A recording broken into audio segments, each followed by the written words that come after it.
B social podcast ਵਿੱਚ ਤੁਹਾਡਾ ਸਵਾਗਤ ਹੈ। ਸਤਿ ਸ਼੍ਰੀ ਅਕਾਲ। ਮੈਂ ਸਰਬਜੀਤ ਸਿੰਘ।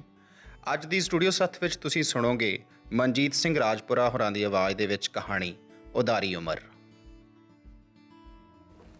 ਪੁਰਾਣੇ ਸਮੇਂ ਦੀ ਗੱਲ ਹੈ ਬਈ, ਇੱਕ ਰਾਜੇ ਨੂੰ ਨਾਚ ਗਾਣੇ ਦਾ ਬੜਾ ਸ਼ੌਕ ਸੀ। ਉਹਦੇ ਦਰਬਾਰ ਵਿੱਚ ਦੂਰ ਦੂਰ ਤੋਂ ਜਿਹੜੀਆਂ ਨੱਚਣ ਵਾਲੀਆਂ ਉਹ ਆਉਂਦੀਆਂ ਰਹਿੰਦੀਆਂ ਸੀ ਅਤੇ ਨਾਚ ਗਾਣੇ ਦੀਆਂ ਮਹਿਫਲਾਂ ਦਿਨ ਰਾਤ ਚੱਲਦੀਆਂ ਰਹਿੰਦੀਆਂ ਸਨ। ਪਿਛਲੇ ਕੁਝ ਸਮਿਆਂ ਤੋਂ ਉਹਦੇ ਦਰਬਾਰ ਵਿੱਚ ਇੱਕ ਹੋਰ ਨੱਚਣ ਵਾਲੀ ਆਈ। ਉਹਦਾ ਨਾਂ ਛਬੀਲੀ ਸੀ। ਬੜੀ ਸੋਹਣੀ ਸਰੀਰ ਦੀ ਸੁਬਕ ਜੀ, ਬਈ ਜਦੋਂ ਨੱਚਦੀ ਤਾਂ ਇਹ ਲੱਗਦਾ ਜਿਵੇਂ ਬਿਜਲੀ ਲਿਸ਼ਕਦੀ ਹੋਵੇ। ਇੱਕ ਦਿਨ ਇੱਦਾਂ ਹੀ ਮਹਿਫਲ ਲੱਗੀ ਹੋਈ, ਸ਼ਾਮ ਦਾ ਸਮਾਂ, ਰਾਜਾ ਨਾਚ ਵੇਖ ਰਿਹਾ, ਹੋਰ ਵੀ ਲੋਕ ਬੈਠੇ, ਦਰਬਾਰੀ ਬੈਠੇ। ਸਬੱਬੀ ਉਸ ਸਮੇਂ ਇੱਕ ਲੱਤ ਤੋਂ ਲਾਂਗੜਾ ਬੰਦਾ ਉੱਧਰੋਂ ਲੰਘ ਰਿਹਾ ਸੀ। ਗਾਣੇ ਦੀ ਆਵਾਜ਼ ਉਹਦੇ ਕੰਨਾਂ 'ਚ ਜਾ ਪਈ। ਉਹ ਵੀ ਜਿਹੜਾ ਹੈਗਾ ਫਿਰ ਮਹਿਲਾਂ ਵੱਲ ਤੁਰ ਪਿਆ। ਦਲਾਨ 'ਚ ਖੜ੍ਹ ਕੇ ਨਾਚ ਵੇਖਣ ਲੱਗ ਗਿਆ। ਛਬੀਲੀ ਜਦੋਂ ਉਹਨੇ ਵੇਖੀ ਨੱਚਦੀ ਤਾਂ ਉਹਦੀ ਅੱਖਾਂ 'ਚ ਚਮਕ ਆ ਗਈ। ਉਹਨੇ ਆਪਣੀ ਜੇਬ 'ਚੋਂ ਰੁਪਈਆ ਕੱਢਿਆ ਅਤੇ ਛਬੀਲੀ ਦੇ ਸਿਰ ਤੋਂ ਵਾਰਨਾ ਚਾਹਿਆ, ਪਰ ਉਸਦੀ ਲੱਤ 'ਚ ਨੁਕਸ ਹੋਣ ਕਰਕੇ ਬਹੁਤਾ ਅੱਗੇ ਨਾ ਜਾ ਸਕਿਆ। ਜਦੋਂ ਛਬੀਲੀ ਨੇ ਉਹਨੂੰ ਵੇਖਿਆ ਤਾਂ ਝੂਮਦੀ ਹੋਈ ਉਹਦੇ ਕੋਲ ਪਹੁੰਚੀ, ਪਰ ਜਦੋਂ ਉਸਦੇ ਹੱਥੋਂ ਰੁਪਈਆ ਫੜਨ ਲੱਗੀ ਤਾਂ ਉਹ ਇੱਕਦਮ ਡਰ ਗਈ ਅਤੇ ਮਸਾਂ ਡਿੱਗਦੀ ਬਚੀ। ਫਿਰ ਉਸਨੇ ਕੀ ਕੀਤਾ, ਸੰਭਲ ਕੇ ਆਪਣੀ ਲੱਤ ਫੜ ਲਈ। ਜਦੋਂ ਇਹ ਵੇਖਿਆ ਤਾਂ ਰਾਜਾ ਬੜਾ ਹੈਰਾਨ ਹੋਇਆ। ਉਹ ਕਹਿੰਦਾ ਵੀ ਤੇਰੀ ਲੱਤ ਨੂੰ ਕੀ ਹੋ ਗਿਆ? ਉਹ ਛਬੀਲੀ ਕਹਿੰਦੀ ਕਿ ਮੇਰੀ ਲੱਤ 'ਚੋਂ ਚੀਸਾਂ ਉੱਠ ਰਹੀਆਂ ਨੇ ਅਤੇ ਮੈਂ ਹੁਣ ਨੱਚ ਨਹੀਂ ਸਕਦੀ। ਰਾਜਾ ਕਹਿੰਦਾ ਵੀ ਅੱਗੇ ਵੀ ਕਦੇ ਇੱਦਾਂ ਹੋਇਆ? ਉਹ ਕਹਿੰਦੀ ਨਹੀਂ, ਬਸ ਕਹਿੰਦੀ ਇਸ ਜਿਹੜਾ ਬੰਦਾ ਇਹ ਲਾਂਗੜਾ ਹੈ, ਇਹਨੂੰ ਛੂੰਹਦੇ ਸਾਰ ਐਂ ਲੱਗਦਾ ਵੀ ਇਹਦੀ ਲੱਤ ਦੀ ਪੀੜ ਹੈ ਜਿਹੜੀ ਉਹ ਮੇਰੀ ਲੱਤ 'ਚ ਚਲੀ ਗਈ ਸਾਰੀ। ਫਿਰ ਰਾਜਾ ਪੁੱਛਦਾ ਵੀ ਇਹਦਾ ਇਲਾਜ ਕੀ ਹੈ? ਤਾਂ ਉਹ ਕਹਿੰਦੀ ਵੀ ਇਸ ਬੰਦੇ ਦੀ ਲੱਤ, ਇਸ ਬੰਦੇ ਨੂੰ ਵੱਢ ਕੇ ਇਹਦੇ ਲਹੂ ਨਾਲ ਮੇਰੀ ਲੱਤ ਧੋ ਦਿਓ, ਨਹੀਂ ਤਾਂ ਮੈਂ ਸਾਰੀ ਉਮਰ ਨੱਚ ਨਹੀਂ ਸਕਾਂਗੀ। ਹੁਣ ਰਾਜਾ ਇਹ ਸੁਣ ਕੇ ਬੜਾ ਹੈਰਾਨ ਹੋਇਆ ਅਤੇ ਉਹ ਕਦੇ ਉਹ ਜਿਹੜਾ ਬੰਦਾ ਸੀ ਲਾਂਗੜਾ ਉਹਦੇ ਵੱਲ ਵੇਖਦਾ ਅਤੇ ਕਦੇ ਛਬੀਲੀ ਵੱਲ। ਉਹਨੇ ਸੋਚਿਆ ਕਿ ਸ਼ਾਇਦ ਛਬੀਲੀ ਨੂੰ ਨਜ਼ਰ ਲੱਗੀ ਇਸ ਬੰਦੇ ਦੀ ਅਤੇ ਨਜ਼ਰ ਉਤਾਰਨ ਦਾ ਇਹੀ ਇੱਕ ਤਰੀਕਾ ਹੈ। ਰਾਜਾ ਜਿਹੜਾ ਹੈਗਾ ਛਬੀਲੀ ਨੂੰ ਬਹੁਤ ਚਾਹੁੰਦਾ ਸੀ, ਸੋ ਉਸਨੇ ਉਸੇ ਵੇਲੇ ਜਲਾਦ ਨੂੰ ਬੁਲਾ ਲਿਆ ਬਈ। ਹੁਣ ਉੱਧਰ ਵਿਚਾਰਾ ਜਿਹੜਾ ਲਾਂਗੜਾ ਬੰਦਾ ਸੀ ਉਹ ਤਰਲਾ ਕਰਨ ਲੱਗਾ। ਉਹ ਕਹਿੰਦਾ ਮੇਰਾ ਕਸੂਰ ਕੋਈ ਨਹੀਂ, ਮੈਨੂੰ ਮਾਰੋ ਨਾ। ਪਰ ਰਾਜਾ ਕਹਿੰਦਾ ਵੀ ਤੇਰਾ ਕਸੂਰ ਜ਼ਰੂਰ ਹੈ। ਇਹ ਜਿਹੜੀ ਨੱਚਣ ਵਾਲੀ ਹੈ ਤੈਨੂੰ ਦੇਖ ਕੇ ਡਰ ਗਈ ਹੈ ਅਤੇ ਡਿੱਗਦੀ ਬਚੀ ਹੈ। ਤੂੰ ਕੀ ਜਾਦੂ ਕੀਤਾ ਹੈ ਮੈਂ ਨਹੀਂ ਜਾਣਦਾ, ਪਰ ਮਾਫ਼ ਨਹੀਂ ਤੈਨੂੰ ਕੀਤਾ ਜਾ ਸਕਦਾ। ਉਹ ਵਿਚਾਰਾ ਜਿਹੜਾ ਲਾਂਗੜਾ ਸੀ ਉਹ ਕਹਿਣ ਲੱਗਾ ਵੀ ਤੁਸੀਂ ਮੇਰੇ ਬੇਸ਼ੱਕ ਕਹਿੰਦਾ ਟੁਕੜੇ ਕਰਵਾ ਦਿਓ, ਪਰ ਮੇਰੀ ਇੱਕ ਅਰਜ਼ ਹੈ। ਉਹ ਕਹਿੰਦਾ ਵੀ ਮੈਂ ਇਸ ਨੂੰ ਕੁਝ ਉਧਾਰ ਦਿੱਤਾ ਹੈ ਛਬੀਲੀ ਨੂੰ, ਉਹ ਮੈਨੂੰ ਮੋੜ ਦੇ ਅਤੇ ਮੈਂ ਸਮਝੋ ਵੀ ਇੱਥੋਂ ਚਲਾ ਜਾਵਾਂਗਾ। ਇਹ ਕਹਿੰਦਾ ਉਸੇ ਉਧਾਰ ਨੂੰ ਯਾਦ ਕਰਕੇ ਕਹਿੰਦਾ ਡਰ ਗਈ ਹੈ। ਅੱਗੋਂ ਛਬੀਲੀ ਗੁੱਸੇ 'ਚ ਕਹਿਣ ਲੱਗੀ ਕਿ ਮੈਂ ਇਹਦਾ ਕੁਝ ਨਹੀਂ ਦੇਣਾ, ਮੈਂ ਤਾਂ ਇਹਨੂੰ ਜਾਣਦੀ ਵੀ ਨਹੀਂ।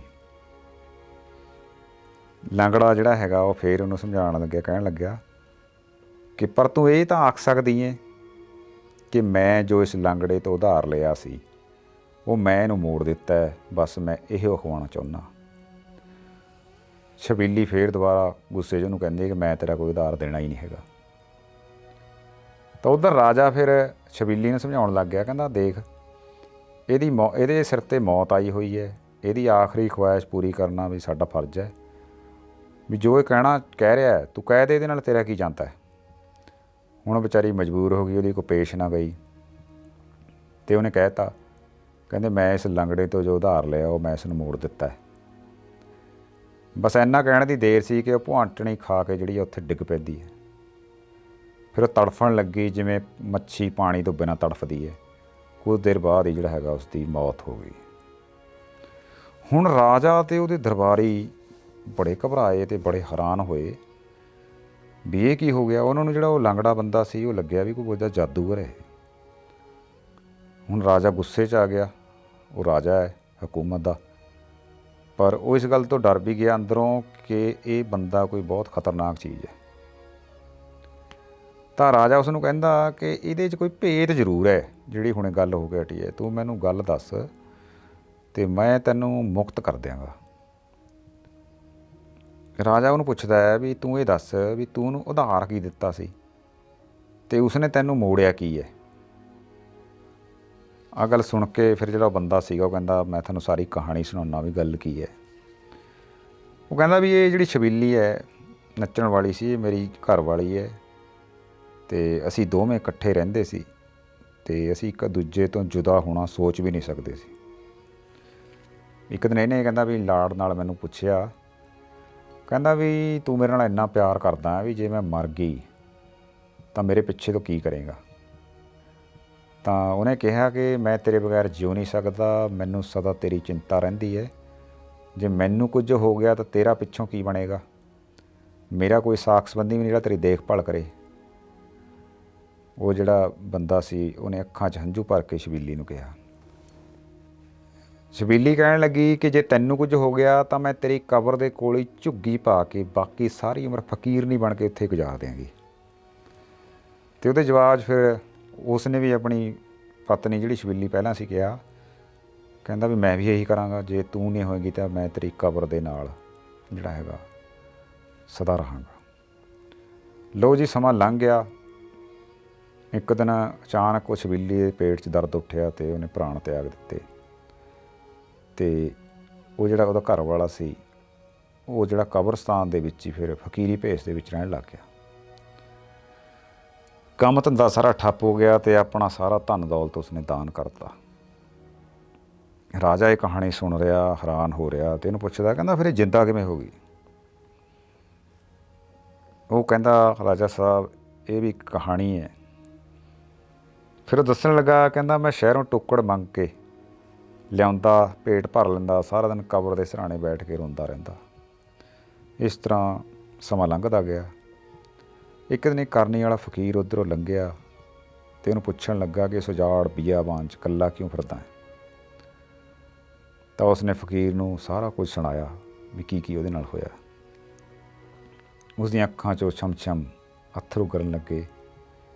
ਤਾਂ ਫਕੀਰ ਉਹਨੂੰ ਕਹਿਣ ਲੱਗਾ ਕਿ ਜੇ ਤੂੰ ਆਪਣੀ ਅੱਧੀ ਉਮਰ ਇਸ ਨੂੰ ਉਧਾਰੀ ਦੇ ਦੇਵੇਂ ਤਾਂ ਮੈਂ ਇਹਨੂੰ ਮੁੜ ਜਿੰਦਾ ਕਰ ਸਕਦਾ। ਤਾਂ ਉਸ ਲੰਗੜੇ ਬੰਦੇ ਨੇ ਕਿਹਾ ਕਿ ਤੁਸੀਂ ਬੇਸ਼ੱਕ ਮੇਰੀ ਉਧਾਰੀ ਉਮਰ ਇਹਨੂੰ ਦੇ ਦਿਓ, ਪਰ ਇਹਨੂੰ ਜਿੰਦਾ ਕਰ ਦਿਓ।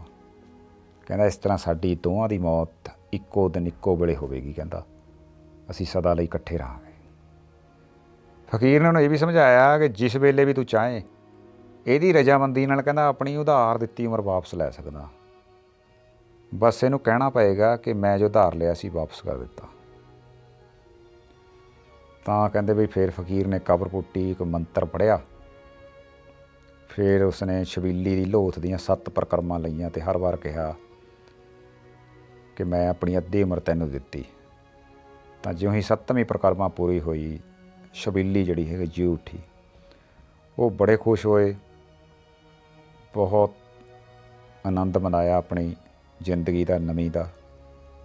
ਪਰ ਜਿਹੜੀ ਛਬੀਲੀ ਹੈ ਉਹਦੀ ਟੰਗ ਕਬਰ 'ਚ ਰਹਿਣ ਕਰਕੇ ਖਰਾਬ ਹੋ ਗਈ ਸੀ। ਇਸ ਵਾਸਤੇ ਉਹ ਲੰਗੜਾ ਕੇ ਤੁਰਨ ਲੱਗੀ। ਫਿਰ ਉਸ ਬੰਦੇ ਨੇ ਫਕੀਰ ਨੂੰ ਕਿਹਾ ਕਿ ਜਿੱਥੇ ਇੰਨੀ ਰਹਿਮਤ ਕੀਤੀ ਹੈ ਥੋੜ੍ਹੀ ਬਖਸ਼ਿਸ਼ ਹੋਰ ਵੀ ਕਰ ਦਿਓ, ਕਿਸ ਤਰ੍ਹਾਂ ਇਸ ਦੀ ਟੰਗ ਠੀਕ ਹੋ ਜਾਵੇ। ਤਾਂ ਫਿਰ ਫਕੀਰ ਉਹਨੂੰ ਕਹਿੰਦਾ ਕਿ ਜੇ ਤੂੰ ਇਹਦੀ ਲੱਤ ਠੀਕ ਕਰਨੀ ਚਾਹੁੰਦਾ ਤੈਨੂੰ ਖੁਦ ਲੰਗੜਾ ਬਣਨਾ ਪਏਗਾ। ਇਹ ਕਰਨੀ ਦਾ ਭੋਗ ਹੈ, ਕਿਸੇ ਨੂੰ ਤਾਂ ਭੋਗਣਾ ਹੀ ਪਏਗਾ। ਉਸਨੇ ਇਹ ਗੱਲ ਵੀ ਮੰਨ ਲਈ ਅਤੇ ਫਕੀਰ ਨੇ ਮੰਤਰ ਨਾਲ ਛਬੀਲੀ ਦੀ ਲੱਤ ਠੀਕ ਕਰ ਦਿੱਤੀ ਅਤੇ ਚੰਗਾ ਭਲਾ ਆਦਮੀ ਲੰਗੜਾ ਹੋ ਗਿਆ। ਫਿਰ ਉਹ ਦੋਵੇਂ ਉੱਥੋਂ ਚਲੇ ਗਏ।